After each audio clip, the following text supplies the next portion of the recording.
ایک واقعہ ہے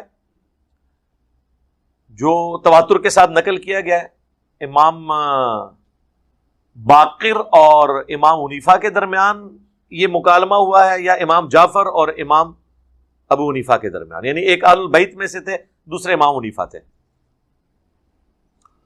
تو وہ اہل البیت کے جو امام تھے، امام باقر یا امام باقر کے بیٹے امام جعفر، وہ امام حنیفہ کو سمجھانے کے لیے کہ چونکہ امام حنیفہ اکثر معاملات میں عقل کو دخل دیتے تھے اور بعد میں احادیث اس کے خلاف نکلتی تھی، اور پھر وہ حنفیوں کو بعد میں دفاع کرنا پڑتا تھا، کچھ چیزوں میں رجوع بھی کر لیا اور معاملات جو ہیں وہ ٹھیک ہو گئے، بعض جگہ نہیں ہوئے، پری میچور فقہ جو بن گئی۔ اور یہ میں اپنی طرف سے بات نہیں کر رہا، یہ شاہ ولی اللہ دہلوی نے حجت اللہ البالغہ میں باقاعدہ بحث کی ہے کہ فقہ حنفی میں غلطیاں کیوں زیادہ ہیں، اس لیے کہ احادیث کے مرتب ہونے سے پہلے ہی انہوں نے جو مسائل احادیث میں آئے تھے وہ ان تک نہیں پہنچے تھے، تو انہوں نے خود سے ہی مسائل کے بارے میں ایک عقلی رائے قائم کر لی اور بعد میں وہ خلاف نکل آئے۔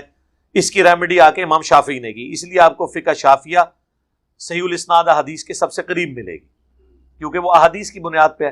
دوسرا، امام حنیفہ تابعین کے اقوال کو حجت مانتے تھے اور بعد میں احادیث اس کے خلاف نکلی، موقوف اور مرفوع احادیث تابعین کے اقوال حجت ہیں جبکہ وہ موقوف یا مرفوع احادیث کے خلاف نہ ہو۔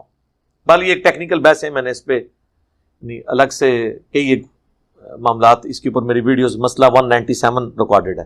بل اس واقعے میں آتا ہے کہ امام جو اہل البیت کے امام ہیں، امام باقر یا امام جعفر جو ہیں، وہ امام حنیفہ سے کہتے ہیں کہ بتاؤ کہ نماز افضل ہے یا روزہ؟ تو کہتے ہیں نماز، اس میں تو کوئی دوسری رائے نہیں ہے۔ بخاری مسلم کی حدیث ہے کہ اللہ کو سب سے محبوب عمل بندے کا وقت میں نماز قائم کرنا ہے، اور نماز ہی کفر اور اسلام میں فرق ہے، صحیح مسلم کی حدیث کے تحت۔ روزے کی تو بہت بعد کی ویلیو ہے، اگرچہ وہ بھی اسلام کی بنیاد ہے، لیکن نماز کے مقابلے میں تو کچھ نہیں ہے۔ تو انہوں نے کہا کہ پھر یہ بتاؤ مجھے کہ حالت حیض میں جو عورتوں کے روزے چھوٹ جاتے ہیں ان کی قضا کا حکم تو اللہ نے دیا ہے، نمازوں کی قضا کا حکم کوئی نہیں ہے۔ اگر عقل پہ فیصلہ ہوتا نا تو وہ جو 6-7 دن عورتیں نماز چھوڑتی ہیں ان کی قضا ہوتی، اور روزہ جو ہلکی عبادت ہے نماز کے مقابلے میں، اس میں ریلیکسیشن مل جاتی۔ لیکن صحیح مسلم میں حدیث ہے، اما عائشہ کہتی ہیں کہ نبی صلی اللہ علیہ وآلہ وسلم ہمیں حالت حیض میں چھوڑے ہوئے روزوں کی قضا کا حکم دیتے تھے اور نمازوں کی قضا کا حکم نہیں دیتے تھے۔ نمازیں معاف ہیں عورت کو ان 7 دنوں کے لیے پیریڈز میں۔ یہ بڑی عقلی بات ہے، اگر عقل پہ ہوتا نا تو نماز کی قضا ہوتی اور روزے کی نہ ہوتی۔ پھر دوسری انہوں نے کہا کہ بتاؤ پیشاب زیادہ نجس ہے یا منی؟ تو امام حنیفہ نے کہا پیشاب، ظاہر ہے پیشاب ہی زیادہ نجس ہے، منی تو انسانیت کی نسل آگے چلنے کا ذریعہ ہے، انبیاء کرام کی پیدائش کا ذریعہ ہے، پیشاب تو زیادہ نجس ہے۔ تو انہوں نے کہا اگر عقل پہ ہوتا نا، منی کے نکلنے سے غسل فرض ہوتا ہے لیکن پیشاب کے نکلنے سے غسل فرض نہیں ہوتا، صرف استنجا کر کے آپ فارغ ہو جاتے ہیں۔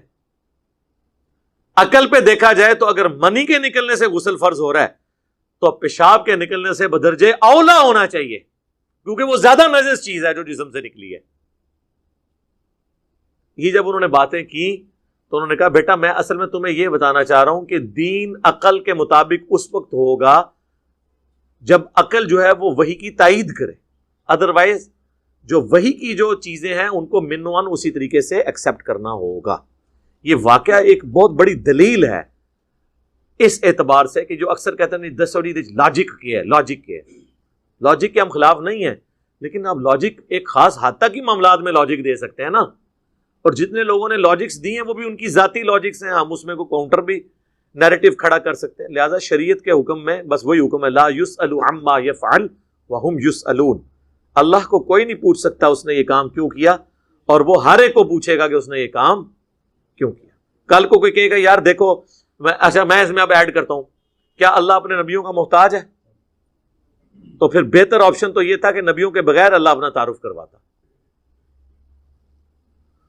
وسیلے غیر اللہ کی استمداد کڈے مسئلے ہی حل ہو جاتے نا، لیکن اللہ تعالیٰ نے جب اپنے لیے چوز کیا کہ میں اپنی مخلوق میں سے انبیاء کو چن کے انہیں اپنے تعارف کا ذریعہ بناؤں گا، اب اللہ تعالیٰ کی رضا پہ ہی آپ نے راضی رہنا ہے۔ اب اگر کوئی شخص انبیاء کو نکال کے ڈائریکٹ اللہ تک پہنچنے کی کوشش کرے گا، وہ پھر شیطانی توحید پہ پہنچے گا، رحمانی توحید پہ نہیں پہنچے گا، کیونکہ رول ماڈل تو انبیاء ہیں۔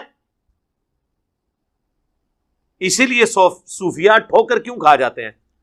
وہ عشق، وجدان، اس کی بنیاد پہ ہر چیز جو ان کو اچھی لگتی ہے نا اللہ کے ساتھ منسوب کر دیتے ہیں، اور پھر جھوٹے واقعات بھی وہ مثلا مولانا روم میں لکھے ہیں۔ وہ جی ایک شخص تھا، وہ کہنے لگا اے اللہ تو میرے پاس آئے، میں تجھے کنگھی کروں، تجھے نہلاؤں دھلاؤں۔ حضرت موسیٰ وہاں سے گزرے، انہوں نے اس کو ڈانٹا اور سمجھایا کہ بھئی اللہ کی یہ کوالٹیز نہیں ہے۔ وہ کہتے ہیں جی اللہ تعالیٰ موسیٰ سے ناراض ہو گیا، تو نے میرا بندہ ناراض کرتا ہے۔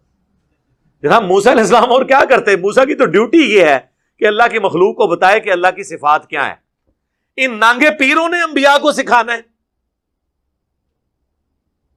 ان کو پتہ ہی نہیں، یہ واقعات بیان کر کے انبیاء کی توہین یہ کر رہے ہوتے ہیں۔ ان نانگوں کی وجہ سے اللہ نے انبیاء کو ڈانٹنا ہے۔ اس کا مطلب ہے یہ انبیاء پہ آپ نہیں الزام لگا رہے، انبیاء کے استاد پہ لگا رہے ہیں کہ ان کا نعوذ باللہ اتنا نالائق شاگرد ہے کہ اس کو تو نہیں دین پتا، ایک ننگا وہ اس کو دین سکھا رہا ہے۔ اور انبیاء کا استاد کون ہے؟ اللہ۔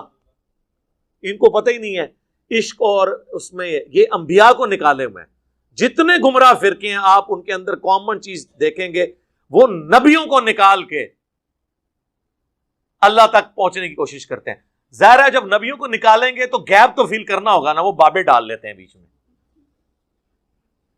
اور میری ذمہ داری یہ ہے کہ میں بابے پکڑ کے نکالوں۔ بابے نکلتے ہیں تو پھر اس کی تعلیمات آ جاتی ہیں جس کی قبر مدینے میں ہے۔ ٹھیک ہے، آج ہماری ویڈیو اپلوڈ ہو گئی ہے، وہ ایک صوفی مولانا مفتی جمال الدین قادری حافظہ اللہ تعالی نے ایک علمی چیلنج کے طور پہ بات کی تھی، اور کافی روڈ لینگویج یوز کی، لیکن میں نے بڑے احترام سے ان کے نام کے ساتھ حافظہ اللہ لکھا بھی ہے۔